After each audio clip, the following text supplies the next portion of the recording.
Well, I thought I'd better put hop update in. They're not looking very hoppy. They're a bit bedraggled. This one I think got dry and leaves discoloured more so than this one. This one's got some kind of mould or something. They're not doing very well this year. There's something on there. This one, the pot is slightly greener, but even these leaves have shriveled. So the pot doesn't drain. It has been full of water, so whether the roots have got waterlogged, I don't know. But the ones planted in the garden seem to be okay, but they're just competing against everything else. And we have a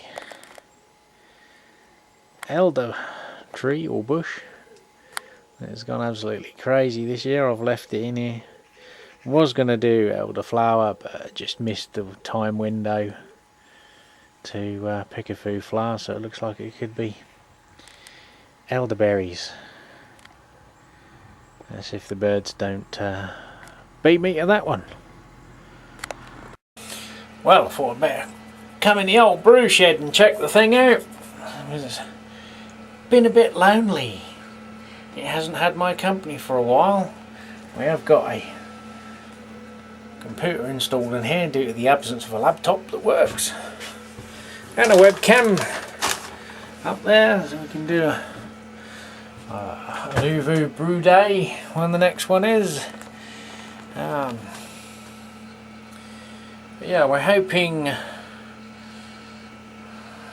fingers crossed, to get a brew in today. I've got a couple I want to do, possibly for the SJ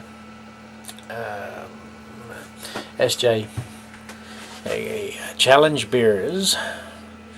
So I've got to try and get something done fairly soon. So I've got my steel kettle down here and a big old alley one here. Haven't quite made me mind up what to do with that one, and my other pot what I use for my other brews. But in the haste of just making something to get up here to put the extractor fan, the threads give out on the little bit of timber, so I've got to change this piece of wood or put bolts through here just to house the inline fan above the kettles to do the fume extraction, which seems to work. But yeah, so we're hoping to get it's a bit dusty in here from when I do the hand grinding. Get all the bloody dust everywhere off the little malt mill. But it's a bit slow, but it does the job. Yeah, so we have got some more goodies I've ordered. Well, actually, I ordered them from Homebrewing Speciality YouTube brewer, Mr. Harry Brew 69, idlevalleybrewing.com. For all your brewing needs, go to idlevalleybrewing.com. So, I needed some lager malt for one of the recipes and gave him a shout, because that's one of the few things I haven't got. Well, I've got some, but it's not fresh. And for this beer, I obviously want fresh malt, or fresher. It'll be fresher than what I have got. So let's go and do an unboxing and handy dandy knife.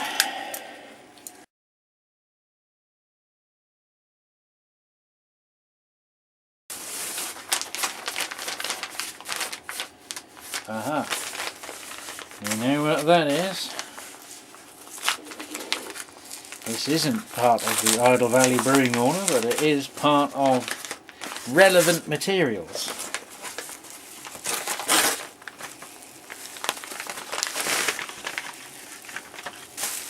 It is one, the bloody end of the bag,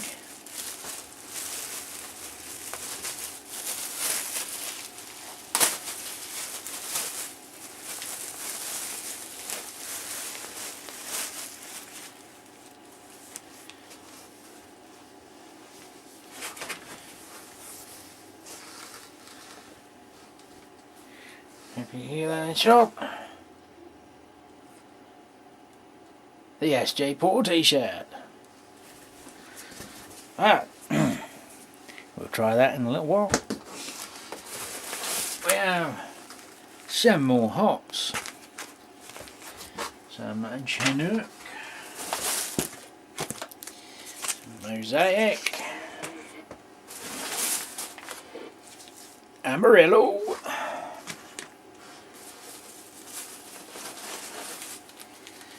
Some Saison yeast. Been meaning to do one of those. Some cacao nibs.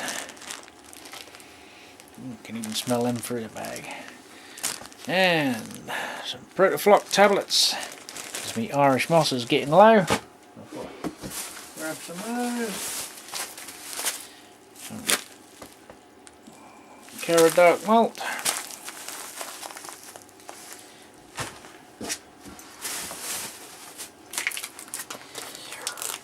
Faulkner's Flight. And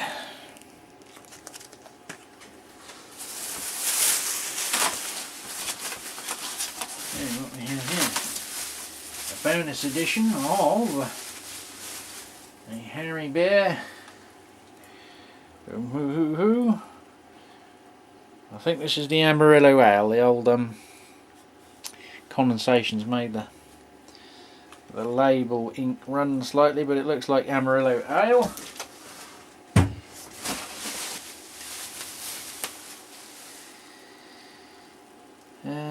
What's this? Hefeweizen will pour crystal clear, but you can dump the yeast in a Point IPA bowl. Not a bad IPA, the Point one.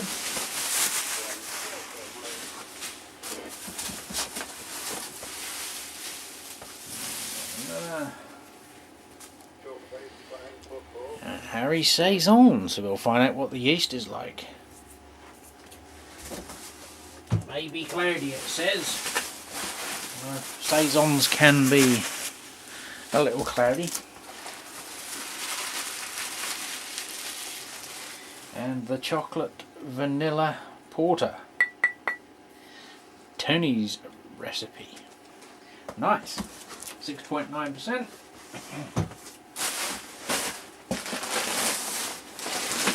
And let me have some lager malt. Right, let's get in the other position. Well, still getting used to this camera though. It just looks a little bit strange. But we are planning on trying to find another one and using this one as a backup. But talking of ales, so yeah, super job on our Harry's idlevalleybrewing.com. You don't need me to tell you, but I will anyway. Check out the website. If you want to order some homebrewing supplies, try him. You cannot fault the speed of the service. And if he knows you, you get a beer mail chucked in as well. So cheers for that, Harry. Talking of beers, for those of you that follow my Facebook page, you'll see that usually on a weekly basis I post a compilation of photographs of the beers that I've hauled in for the week's try. At the moment I'm working my way through a range of American ales, mainly the IPAs, trying to find which ones I like, which ones I don't, and what hops they're in, because I don't mind the American IPAs, but I'm not a great fan of the ones that just basically taste like you shoved a straw in a grapefruit, or any other. We've been using, or we've been buying from Minus for a while now. We have, I can't think what it is, the Hbw, they're all part of the same brewery group. The Lazy Mutt Farmhouse Ale. Bit of a strange one. It's more saison-y. Unless there was an infection in this, although looking at other people's reviews on this, there is obviously it's more like the farmhouse French ales, wildy yeast, sourness. It's not a lambic or a Brett type beer, but it does have some sort of vinous qualities. Not going to be to a lot of people's liking. It's not a conventional malty ale or hoppy ale. So that's the Lazy Mutt. Bit of an acquired taste. I had to get I nearly dumped it, to be honest with you. I got halfway down. Not very good money, but I ain't tipping it. But yeah, when I got down to the last sort of couple inches, it was okay. But yeah, it's a bit of a riot going on. Not a winner in my book. Certainly not something I would buy again or brew. Odell Brewing IPA. That's got to be the best American IPA I've tried to date. Is that one. Sierra Nevada Torpedo. Bit more bitter. More of a challenge of flavours going on. This is the Torpedo Extra, not the Sierra Nevada Torpedo I think you can get in Waitrose. I don't know where. I know the supermarkets don't sell that one. I think they just do the Sierra Nevada Pale Ale. Another new one we've got at work is the Acme Californian IPA, which is pretty mild in taste by some American style IPAs, but possibly a good one to start with if you're going to journey on a taste of Americana IPAs. It won't assault your taste buds too massively. It's nicely blended. It's rated about, I think they're in the 90s on Rate Beer and Beer Advocate. What else have we got? Got one small one left, which is another Sierra Nevada. Again, I don't think this one is quite as commonly available. This is the Bear Camp IPA. How well this camera's picking up because the screen resolution's not that good, but basically it's an outdoorsy setting with a copper boil. But I had a little bit of a celebration at work last week on a Friday, so I did push the boat out somewhat and spend a whole 10 English pounds, fucking expensive pint of American IPA in the big bowl. Couldn't quite push the boat to get a Hopping Frog at about 17 quid, but we've got a High Water Brewing Retribution Imperial India Pale Ale. It's a pint, wow, an American pint.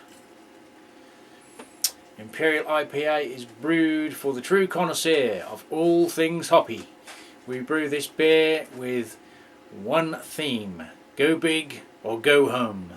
Layers of bittering, finishing and aroma hops all combine to result in a truly unique flavour experience. 9.5% alcohol. Well, that's a sort of average brew for me. So we'll try this one. Not today though, I'm not going to spoil you and have this is a homebrew after all. So let's have a homebrew. Back in a mo. Well, we're back. I must admit I have neglected to chill this one down, but it's not a particularly hot day today. Bit of cannon smoke.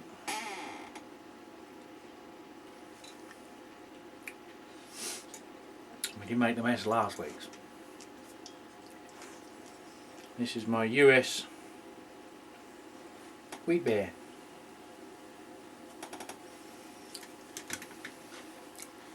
I haven't got the sediment in there, so it's a little quite clear actually. We'll let the head die down. It's Citra hop, and it's freaking awesome. Well, alright. I would say that I brewed it.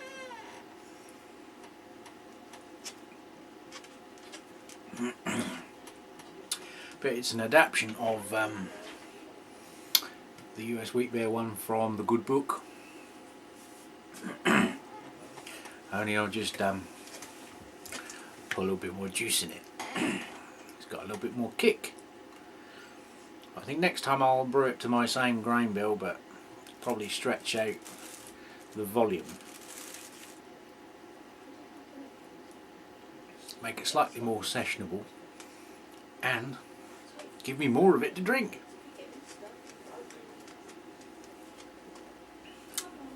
But yeah, that's better. Watch that cloud sitting away like that. It's the yeasties.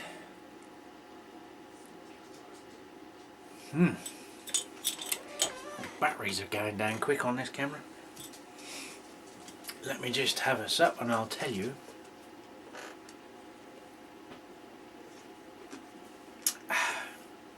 My good news.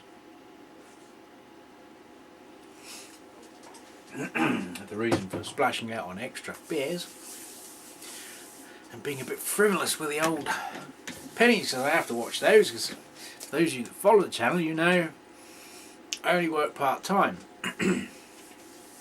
I'm actually only, well, I'm on a 0 hours contract, which means basically I've got no guarantee of any hours a week.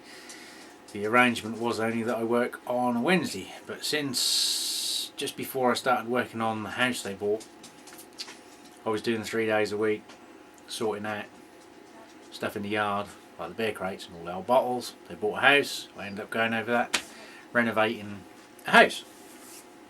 When I came back at Christmas, just gone, or just prior to Christmas, when we were busy and we took on some extra pickers and packers, I was basically working 5 days a week because of the volume of work.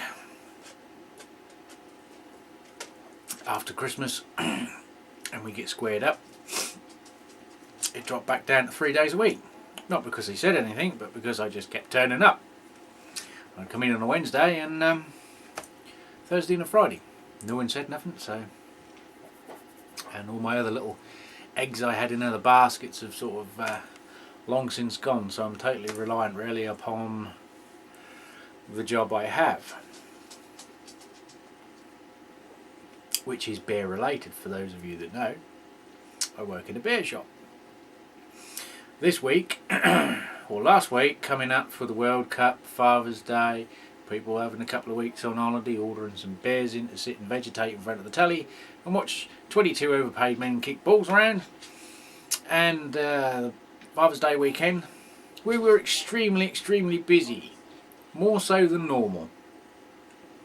The shop has got permission to expand, so there are plans afoot to double the size of the beer shop and put a cafe and a bar in the back, redevelop the site, which means recruitment of more staff eventually, but at the minute we still mill along with the current number of people, which is me on 3 days a week, because I just keep turning up like a bad penny. So they offered me a full-time position with a pay increase and the promise of forklift license or forklift training, access platform, and the new reach forklift when they buy it, which obviously means I go 5 days a week on a contract rather than 3 days a week on a whim.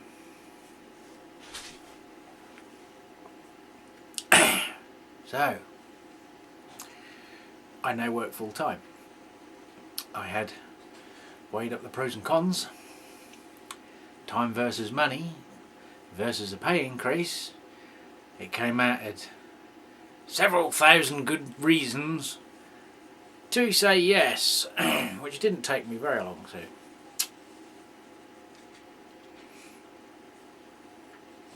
Didn't take me very long to think about it. I played an angle that I didn't, well, I prepared to play an angle. I didn't even have to play it. Because what they laid on the table was exactly what I was going to throw for. So it came good. So after 2 shit weeks of things going wrong, things have gone really good as from Friday of this week, or last week. Does mean less time to brew, less time to bargain hunt, but swings and roundabouts, because now I have a little bit of financial security in knowing what I earn every week and every month, and it's more than I've ever had before, so cheers to that. Anyway, I've got to get these hops in the freezer. And the way I'm going, my whiteboard with all my hops has now got some more to be added on. I'm going to need a bigger whiteboard. Right, happy Homebrew Wednesday to all of you. Cheers, 17, and cheers to all the new subscribers this week. Brew footage coming soon. Yeah! Brew your best beer.